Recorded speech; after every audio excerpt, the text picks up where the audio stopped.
Right, bringing tokenization into sharp focus. Regulatory perspectives on bringing assets on-chain. I'm very conscious that this is the last panel before lunch, so please bear with us, but we are extraordinarily lucky to have a really illustrious panel.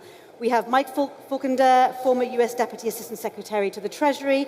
Mike brings a Washington insider's perspective on how regulation will shape innovation in financial markets.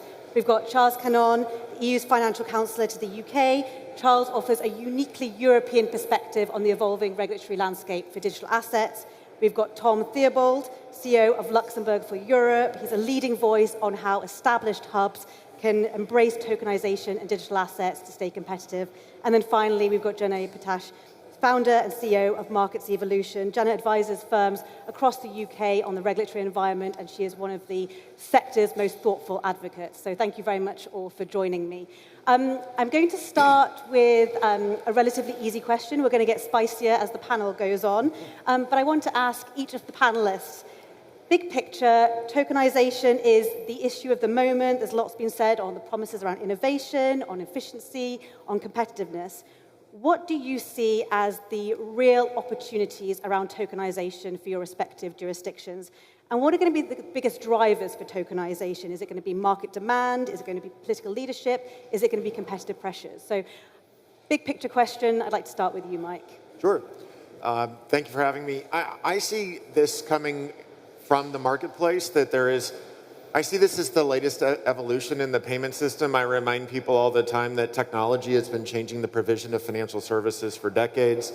Whether you think about the creation of SWIFT, whether you think about the automated teller machine, whether you think about what we can do on our phones, modernizing international remittances. I know there was a discussion earlier about, was Libra ahead of its time? I remember being at Treasury during the first Trump administration, where Libra was starting to talk about, or Facebook was starting to talk about Libra, and I remember walking out of that meeting thinking I would not want to be Western Union right now.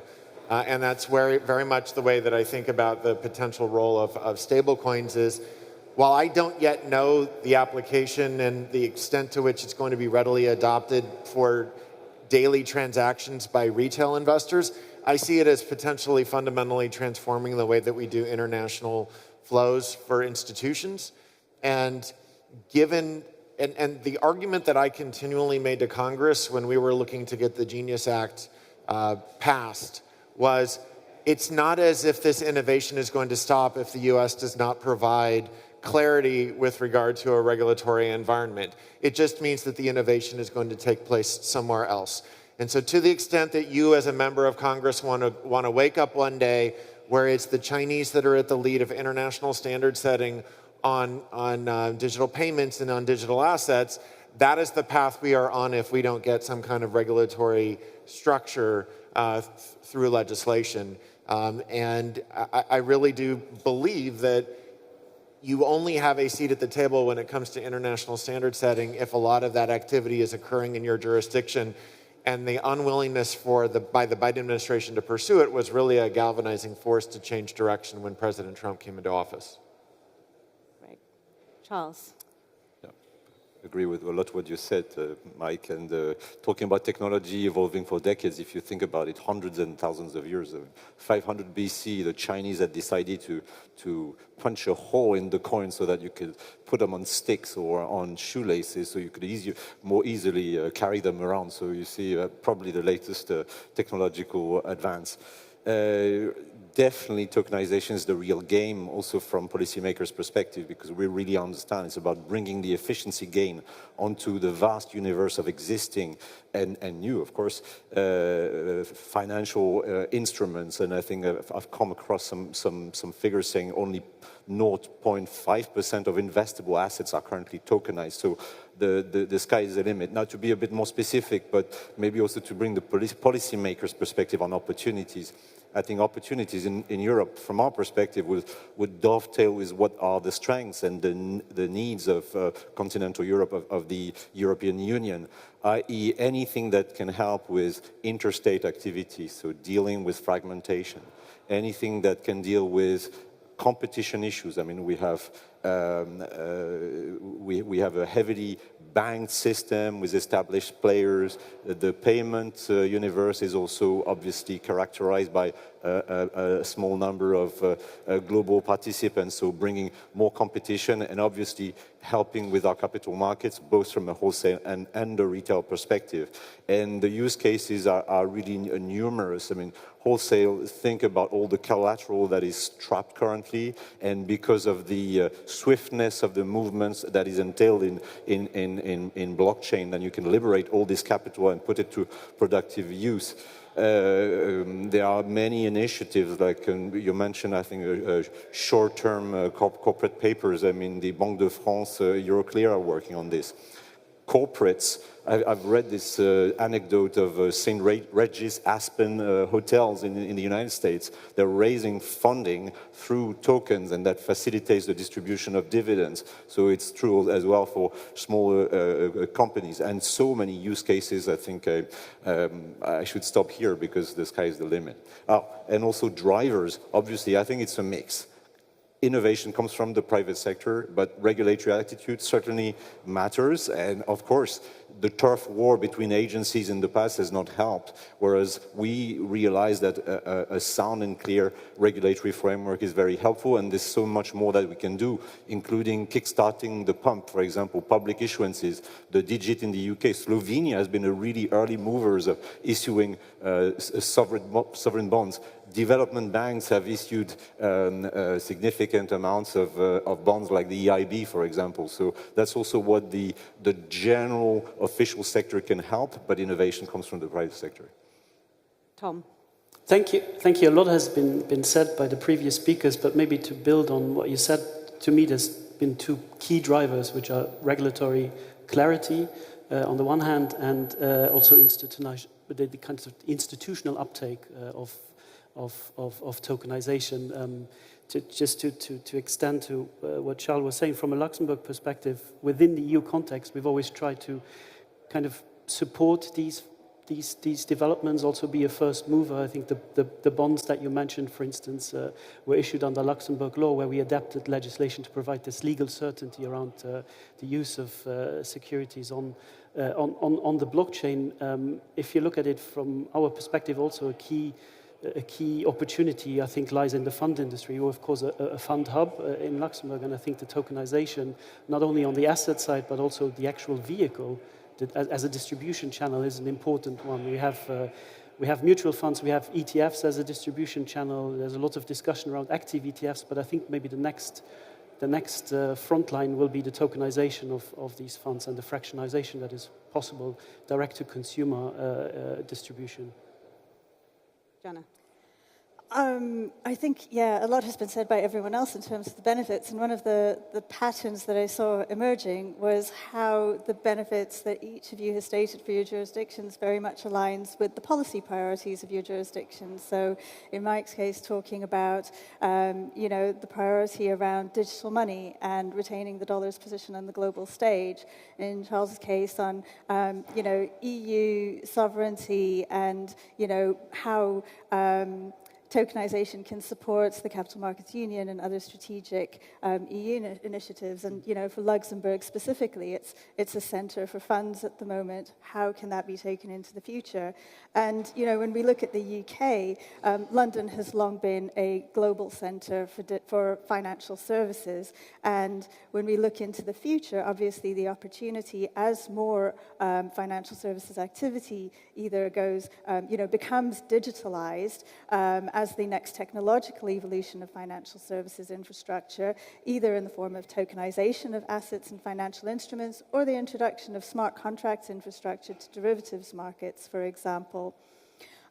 This is the real opportunity for the UK. And I think traditionally, UK policymakers have seen this quite narrowly and have looked at how can we encourage this activity whilst, maybe not considering the broader benefits that the technology can bring and that this can bring to the wider economy as well. And yet we're seeing lots of different areas emerging. So the introduction of the Digital Trade Act a couple of years ago, for example, digital trade using smart contracts is great, but in order to realize the true benefits of that, in a digital economy, you also need digital money available for the settlement leg. And so it becomes a kind of self-reinforcing cycle as we move to more digital economy and digital financial center. And so I think that, is the real opportunity for the UK and where we're aiming at. And in terms of drivers, there's a combination of market demand. I mean, we saw the first tokenized bond issuance in the UK back in 2019 by Santander. There's a real desire to bring more assets on chain and a real recognition by both regulators and industry of the benefits from an operational perspective that this can bring. But I think there's also a growing understanding, as we've seen crypto and digital asset markets evolve, that there are new paradigms that we can bring in. So how can, for example, concepts like automated market makers be brought into the financial services sector and improve efficiencies in markets? So super interesting. In terms of frictions, I think it is that competitive/political leadership angle. We've been quite slow to date. I think competition from the US is starting to accelerate matters. The FCA is progressing with its roadmap. I think we're going to see a lot more positive movement in the UK to come. No, that's very interesting, and you make a very interesting point that the benefits of the technology are much broader, but a lot of the focus on tokenization, the discussion tends to be around the benefits for wholesale markets. How can we make sure we capture the benefits for retail consumers as well in terms of fractional ownership? That's a really topical question, and I was actually just at an event, speaking at an event before this, where it was pointed out by another speaker that 8% of the UK population, and I did fact check this, 8% of the UK population owns shares. 12% of the UK population currently owns crypto. If we look at the stock market, this is a well-established market that has existed for, many decades. Retail access has been very heavily regulated and controlled. The government has continued to try and encourage retail ownership and participation in these markets, and yet it hasn't really gotten to a critical point, and whether that's because of perceived accessibility issues or lack of education, not my area of expertise, but it hasn't reached that critical point. In crypto, on the other hand, we've seen real take-up, and a lot of it is just popularity, and, there is a certain faddiness and FOMO to it all, but it's also the accessibility. And, while retail users are going on exchanges like Coinbase right now and they're trading cryptocurrencies, the tokenization of other assets, of real-world assets, really opens up participation to retail investors in other asset classes as well. And I think you mentioned, tokenization of funds and, greater participation and fractionalization of ownership, and these are all key considerations. So I think that any regulatory framework should recognize the opportunities for encouraging retail participation, which is, after all, at the end of the day, if we're not serving the needs of the end users, then what are markets for?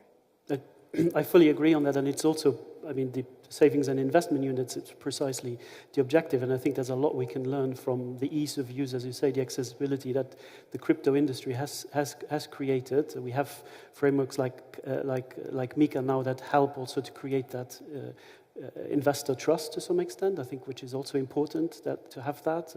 But then on the other hand, if you look at Europe, the situation is quite similar. The US, retail participation in capital markets is 270 plus % of GDP. In Europe, in the EU, it's 90%. So I think the potential is there, and it's about accessibility. It's also about education, financial education, and increasing retail participation. And there's different means to that, but things things like the ISK in Sweden, the ISA in the UK. These are things I think we need to develop on a much broader scale within the European Union as well. I actually think this is a really exciting topic. When I think about the success of tokenization, I think it's going to be whether a farmer in Africa can bring out a smartphone and get access to global stocks on a Saturday afternoon, can self-custody them, can swap one for another, borrow against them, settle with stable coins. I think there's a lot of discussion around the unbanked, but actually there are a lot of people in the world that are unbrokered, and I feel like this is going to be the next big topic, and that tokenization can solve. So Mike, there's obviously a lot of innovation that's happening in the US. I think lots of jurisdictions are watching closely in terms of the direction of travel. Can you spend a few minutes giving us an insight into what the US is thinking on tokenization and what you think it will mean for global capital markets? Right. So, as I mentioned before, and I think the first panel we had this morning really articulated the significant shift in approach that occurred when we moved from the first Trump administration to the Biden administration, now the second Trump administration. I was at Treasury during the first Trump administration, and I'd say that there was a battle going on between the crypto innovation and a lot of AML issues. There was a reticence, I think, to really, there was a concern on the part of Treasury and I'm sure governments around the world about, is this going to facilitate a lot of illicit finance? And I think that the crypto industry has come a significant way in understanding and addressing some of those issues.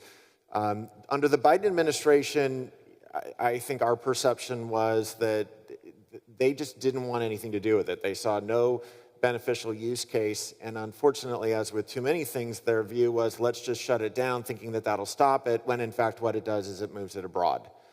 And so under the second Trump administration, there was very much, again, this recognition that it's going to happen, we need to embrace it, and we want that innovation to occur in the United States. I remember in 2024, an AI innovator coming to me and saying, I'd rather innovate in the EU than in the United States right now. And those are words that I've just never in my life heard. And clearly we needed to shift directions in order to welcome that environment back to the United States, in order to realize what I said before, which is a kind of a US values, a Western values-based approach to international standard setting on the creation of digital assets, because there is enormous potential, but we know where the Chinese want to take this, which is to use it as a mechanism for command and control. If you fundamentally believe in financial privacy and in free markets and in private property, then there does need to be leadership coming out of the West for what the regulatory environment looks like in the digital asset space that strikes the balance between safeguarding against illicit finance, but nevertheless facilitating innovation and safeguarding privacy. And so those were really the priorities that we had, and there was very much a desire and a command coming from the president that we were going to shift directions on this. And you saw, we were able to obtain a bipartisan vote in the Congress and a signing ceremony at the White House in July to actually get the Genius Act passed. The Clarity Act came out of the Congress with strong bipartisan support. There's work to provide it to see it move forward in the Senate. But again, it comes very much from this recognition that innovation is happening and that the U.S. has to reassert its lead as a center of innovation. Otherwise, we're going to be left behind, and the last thing we need to do is see an adversary who's very much, flexing their muscle, taking the lead on another critical growth industry. No, great, and we heard from Nick and George this morning about the special relationship between the US and the UK, the state visit a few weeks ago, the Chancellor and the Treasury Sec Bessent announced a task force on the future of markets. Jana, what areas do you think that the US and the UK should prioritize in terms of working together in this space? What are the biggest opportunities for that collaboration? I could give you a very long list, Katie, but if we're being realistic about it, I mean, first of all, the task force's mandate is far broader than digital assets. It's about financial markets more generally, and digital asset markets are, one component of that at the moment. But secondly, it doesn't have a well-defined perimeter at the moment, and 180 days is not a long time. So if I had one wish that I could make, and one constructive output that I think could really have an impact on, greater interoperability between UK and US markets in particular, and this is not limited to digital assets, it would be that by the end of this, we have a clear agreement and, high-level framework for how mutual recognition can be implemented in financial services and digital assets going forward, and clear agreement and a roadmap is to take that forward in a proportionate and realistic manner. So I think that would be a really great outcome, and aligning on certain priority areas as well. So again, if we have a mutual recognition framework, what are the key priorities we want to focus on? Interoperability of money and settlement should be near the top of that, and that kind of pushes stable coins to the top. Great. If I can just add to that, this 180-day task force builds upon just a long-standing collaboration between HMT and U.S. Treasury. We have been working together to make sure that final implementation of Basel III has coordination between the U.S. and the U.K. because those are the two largest financial markets, and we can't have arbitrage opportunities existing. If you look at our collaboration on sanctions, that again demonstrates that there are strong ties and information sharing between us. So while this is just the latest incarnation of it, we have at all levels between HMT and UST very strong relationships, and this is just a formalization of an ongoing relationship between Chancellor Reeves and Secretary Bessent. Great. And the US is leaning very heavily into tokenization, being very ambitious, moving direct to real-world implementation. We hear a lot about the beach in the US. On this side of the Atlantic, there's a lot of focus on sandboxes, pilot regimes. Charles, I wanted to bring you in. Could you talk about the challenges that we've seen around the DLT sandbox, how that might evolve over time? I know that you're looking at improvements to the sandbox at the moment, and what does that look like? Right. It's really a learning journey, and I think it's a sort of global iteration in the sense of there's what we learn from what we're doing, but there's also what the others learn from what we are doing. So I'm waiting any moment the letter from FCA thanking us for the mistake we did with the EU pilots so that they could then factor in their own sandbox. So in a way, it's a pilot of pilots. So the first thing we're learning is how to design a pilot. And I guess the key word here is flexibility. It's a bit reminiscent to the discussion on savings accounts, for example. You give flexibility and you elicit initiative. It's not that bad, actually, what's going on, but clearly there's a reflection ongoing. ESMA has produced a report in July, and the Commission, as part of its ongoing reflection on market integration, has been consulting. It's a targeted consultation on what needs to be done about the pilot. And the direction of travel is to look at scope of instruments, ceilings, as well as the various flexibilities in terms of the market functions that you can operate together or in a split manner. Now the rest is to be known in a few months, and it's up to the political masters to say. I know what you wanted to ask me about the interaction between EU and member states, but maybe it's for the next question, I don't know. Well, actually, I want to bring Tom in. Tom, how do you see the EU's pilot regime, and what space is there for member states to innovate? I think maybe just quickly take a step back on the EU side. I think having an EU framework is essential because it's what allows us to create scale in the market. And what we've tried to do in Luxembourg prior to regimes, we try to create an environment where some of this innovation can happen within a regulated framework. So if you look at the crypto space, the Luxembourg regulator, the CSSF, regulated the first crypto exchanges in Europe almost a decade ago, but under the Payment Services Directive. So within the EU framework, now we have CASP, and I'm very happy that Coinbase has chosen to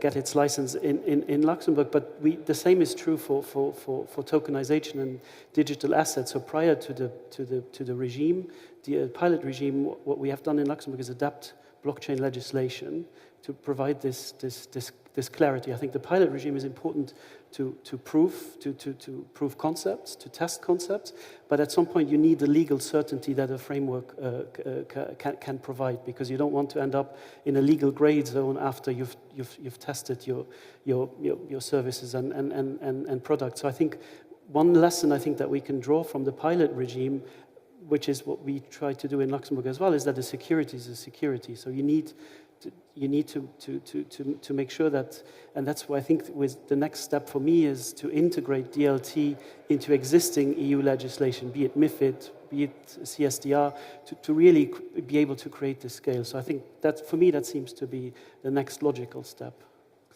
Great. And some of the debate that we see in different jurisdictions is, of course, whether stablecoins can be used in sandboxes. We're seeing that as a big debate in the UK in particular.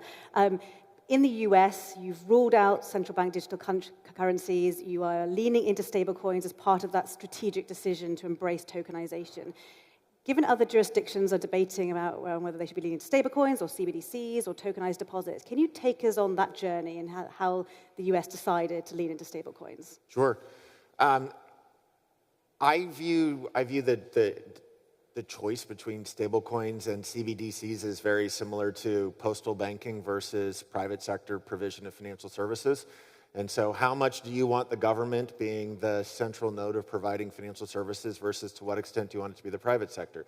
If you believe in financial privacy, if you believe in the Fourth Amendment to the United States Constitution, that the government requires a warrant before it can come get information about you, well, then if the government is at the center of all of your financial transactions, they can see everything you're doing. Whereas if it's all being intermediated in the private sector, then for government to learn about you, they require going to a court and getting a warrant. And so it very much to us was about financial privacy more than anything else. And then where does innovation take place? Where does improvements in customer service happen?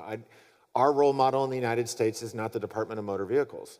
And so there's very much a view that you're going to get stronger innovation, better service, better outcomes for consumers if you have the private sector at the lead. And that means making clear that there is not a role for government to come in and be a competitor. And that is why we specifically in the Genius Act make clear that a CBDC is illegal. Yeah, and stablecoins are in very sharp focus on this side of the Atlantic. There's been a lot of focus in particular on the Bank of England's position, the kind of cap on holdings, the potential proposals to have reserves held at the central bank in cash, and what does that mean in terms of the cliff edge between the FCA regime and the Bank of England regime. Joanna, how do you see the UK's direction of travel? Do you think that the UK can succeed on tokenization if it doesn't have a stablecoin strategy? And how concerned are you in terms of the proposals that you've seen to date? The spicy question that I promised you. Well, you did warn me, Katie. So I shall tread that tightrope. So first of all, I think it's really, it's important to recognize that the UK has actually been on quite a lengthy journey and is still on that journey when it's contemplating bringing money on chain. And, people forget that the UK, the Bank of England, was an early, innovator and thought leader in this space. If we look back at 2018 and the Bank of England's early experiments with Ripple, for example, on payments, these were, quite ahead of their time for a central bank. And if we look at some of the bank's earlier publications, like the New Forms of Digital Money discussion paper back in 2021, these were quite open-minded and broad-minded. And unfortunately, that hasn't necessarily always translated into the policy proposals that we see. As you mentioned, early policy proposals on systemic payment stablecoins in particular were very restrictive and prescriptive in terms of backing assets needing to be held entirely in the form of unremunerated central bank reserves, which immediately kills any stablecoin issuer's business model. T+1 redemption requirements and things like that. But we have seen, the bank being very constructive in engagement with industry, and as we both know, we are anticipating seeing significant movements, although not necessarily all the movement we want to see in their forthcoming consultation paper on this matter.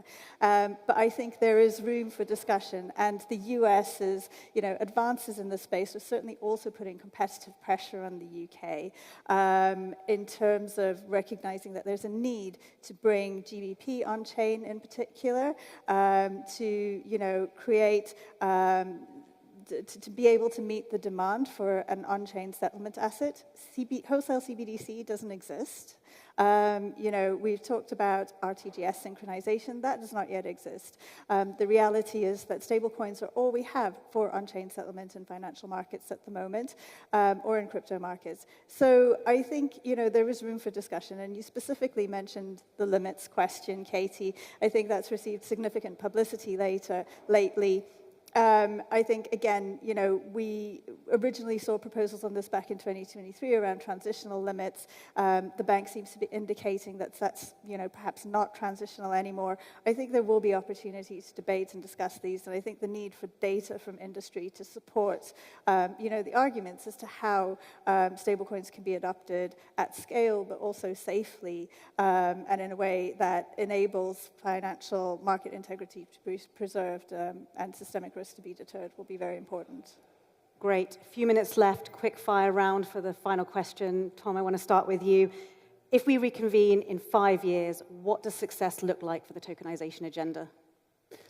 I can be very short. I think the success would be if tokenization is seen as the plumbing, and we no longer need to talk about tokenization on a dedicated panel. I think, in a very short answer, that would be it, I think. Jenna? It's hard to top that, really. Totally agree on that. But I think also opening up to new paradigms in financial market structures as well, new ways of trading, and really seeing an evolution in financial markets as a result of tokenization and at the infrastructure level. Success is faster, cheaper, safer payments that open up, as you said, the debanking, the unbanked and the underbanked into the access to financial services. I'll try to bring new ideas. I think massive fund tokenization, including MMFs, and practical technical solution for interoperability in tokenized deposits would be quite interesting in the coming years. Great. We'll leave it there. Thank you very much for joining us. Thank you. Thank you.